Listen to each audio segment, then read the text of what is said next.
Of Christmases Long, Long Ago is my new book arriving for the 2025 Christmas season. Find out what Christmas was like centuries ago. Sneak preview, it was weird, and spooky, and rowdy, kind of gross sometimes. Find it wherever books are sold in hardcover from Lions Press and audiobook from Recorded Books. It's Christmas as you've never seen it before, and it makes a great gift.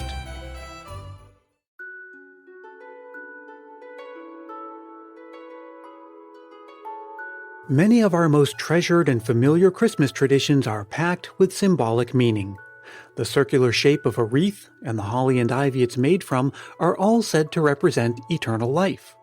By some accounts, the ingredients in a mince pie represent the gifts of the Magi, and a Christmas candle is often said to represent the Star of Bethlehem. And one of the most ubiquitous sights and flavors of the season is a symphony of symbolism in its own right. Its white color represents purity and rejection of sin. Its peppermint flavor is a reference to hyssop, a mint-like herb that appears several times in the Old Testament for ceremonial cleansing of houses, among other things. The red stripes represent blood. And, of course, the shape, roughly the length and diameter of a pencil, is bent at the bottom into a crook to form a letter J, for Jesus. Maybe you've even heard that these items were used as a way for Christians to secretly identify one another during times of persecution. Except, none of that is actually true. Just as with the claim that the gifts from the 12 days of Christmas are secretly metaphors for biblical stories, so too has the humble candy cane been given a second life in the realm of myth. Myth retrofitted and superimposed upon something with a completely different origin story. There's no record at all to suggest that candy canes were created with any of this symbolism in mind. I mean, if they were, wouldn't they be called candy jays? And wouldn't the red symbolizing blood be a more appropriate symbol for Easter than Christmas? And besides, it's pretty well established already that candy canes were actually created way back in 1670 in Cologne, Germany, as a way of inducing children to behave in church. The choir master of the Cologne Cathedral needed to keep children quiet during ceremonies involving the church's live nativity scene, so he went to a local confectioner and asked him to create some white peppermint sticks, which were already common at the time, but to bend the top to form the shape of a shepherd's cane. If the kids were busy with their candy canes, they wouldn't talk so much. Except, none of that is actually well established either.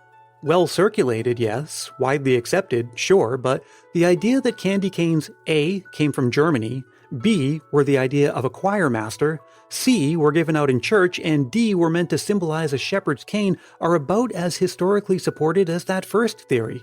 There's simply nothing in the way of documentation or artifact or anything else that passes historical muster to support this story.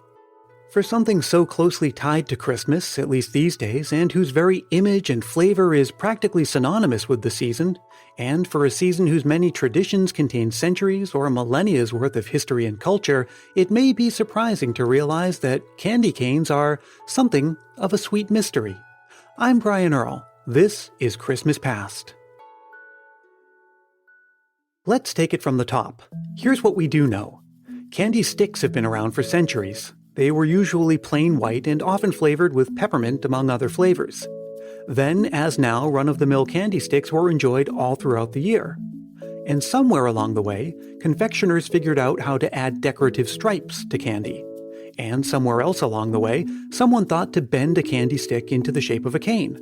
And here's something else we know. The first recorded English-language references to candy canes come not from 1670 or anywhere close to the time they were supposedly created, but nearly 2 centuries later. The first known reference was in 1866 in the story Tom Luther's Stockings, published in Ballew's magazine. There's a casual mention of candy canes in a candy shop window.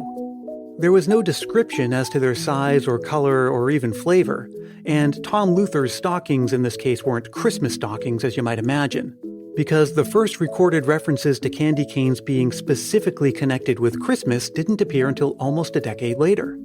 That came in another magazine, one for young readers called The Nursery.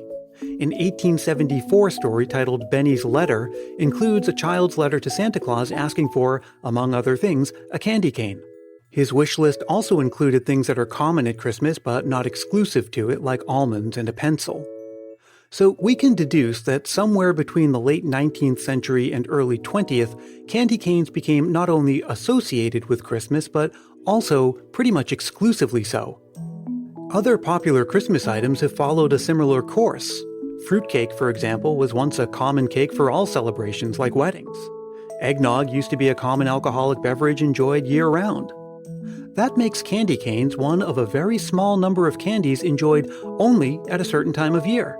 And in the case of candy canes, maybe one of the reasons they're so closely linked to Christmas, at least here in America, is because their hook shape makes them perfect for hanging on a Christmas tree.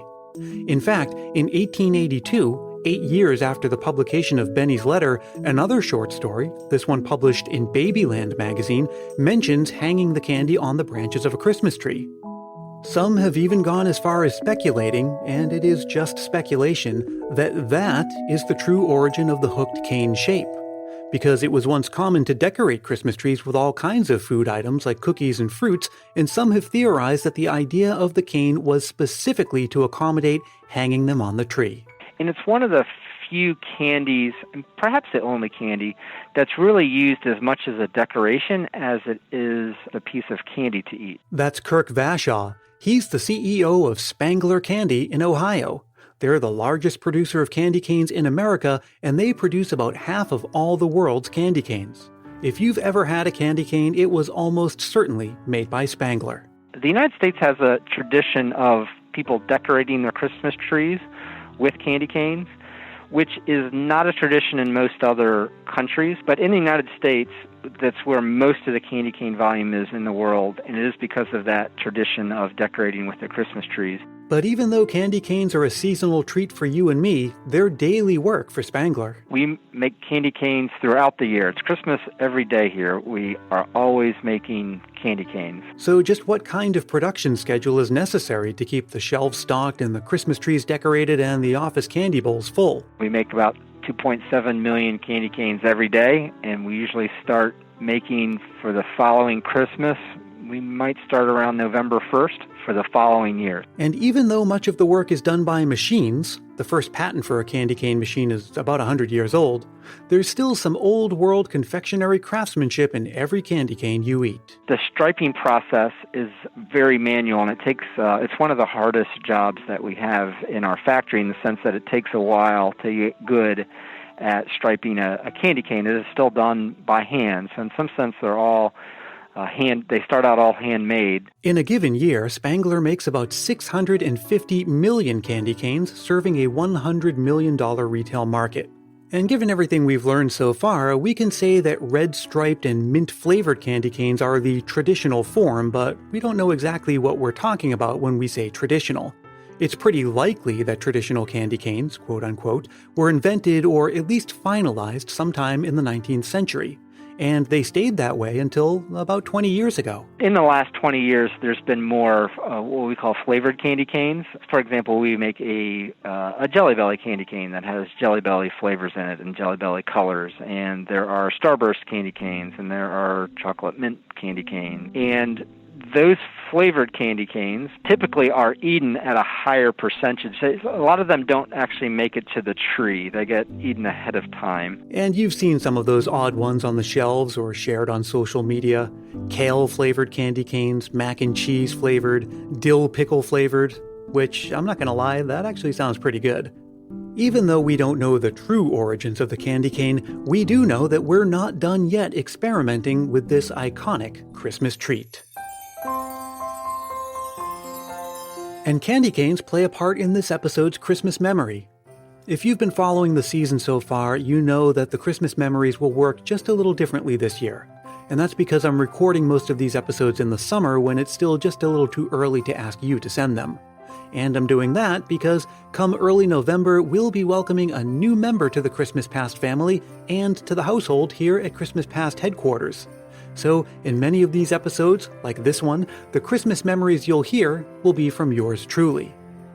But I want you to hear me loud and clear. I still want to include your Christmas memories this season, and there's still time to send them, and there's still a place to include them in the episodes that will arrive closer to Christmas Day. So as always, the thing to do is record a voice memo into your phone and send it to christmaspastpodcast@gmail.com. Keep it reasonably short, clean, and family-friendly, and be sure to say your name and where you're from. Now, this isn't a memory in the form of a specific event or anecdote, but rather of a recurring part of my childhood Christmases.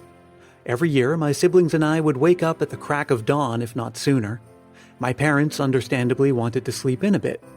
So we were allowed to run downstairs and look at all of the boxes wrapped under the tree, and also to go open our stockings, unsupervised. My mom made matching stockings out of red and white felt for everyone in the family.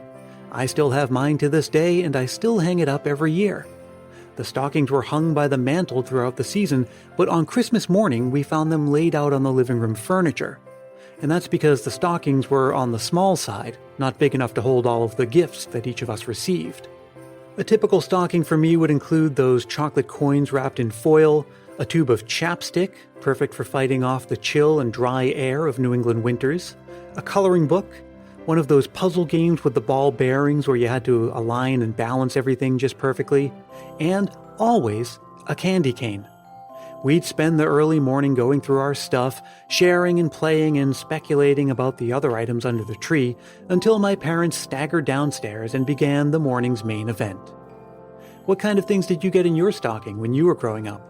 Big things? Small things? Things that say something about the time or place you grew up in? I'm always interested to know what kind of things people received in their stockings growing up. It's an interesting little microcosm of childhood and family and culture. I'd love to hear about it, so as always, reach out to me at christmaspastpodcast@gmail.com, or better yet, share it in a Christmas memory.